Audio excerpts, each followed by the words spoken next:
one day live in a nation where they will not be judged by the color of their skin, but by the content of their character.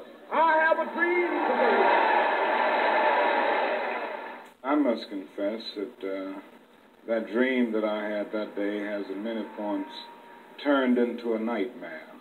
Now, I'm not one to lose hope. I keep on hoping. I still have faith in the future. But I've had to analyze many things over the last few years, and I would say over the last few months. I've gone through a lot of soul-searching and agonizing moments, and I've come to see that we have many more difficult days ahead, and some of the old optimism was a little superficial, and now it must be tempered with a solid realism. And I think the realistic fact is that we still have a long, long way to go, and that we are involved in a war on Asian soil, which, if not checked and stopped, can poison the very soul of our nation. I'm not going to say that all of our problems will be solved if the war in Vietnam is ended, but I do say that the war makes it infinitely more difficult to deal with these problems. When a nation becomes obsessed with the guns of war, it loses its social perspective, and programs of social uplift suffer. This is just a fact of history, so that we do face many more difficulties as a result of the war. It's much more difficult to really arouse a conscience during a time of war. There is something about a war like this that makes people insensitive. It dulls the conscience.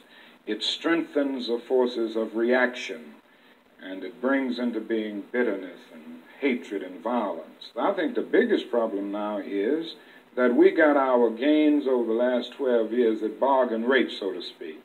It didn't cost the nation anything. In fact, it helped the economic side of the nation to integrate lunch counters and public accommodations. It didn't cost the nation anything to get the right to vote established. Now we are confronting issues that cannot be solved without costing the nation billions of dollars. Now, I think this is where we're getting our greatest resistance. They may put it on many other things, but we can't get rid of slums and poverty without it costing the nation something. I feel that nonviolence is really the only way that we can follow, because violence is just so self-defeating.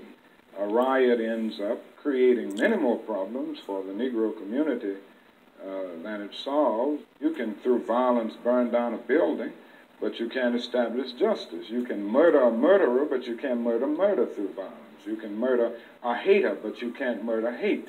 And what we are trying to get rid of is hate and injustice and all of these other things that continue the long night of man's inhumanity to man.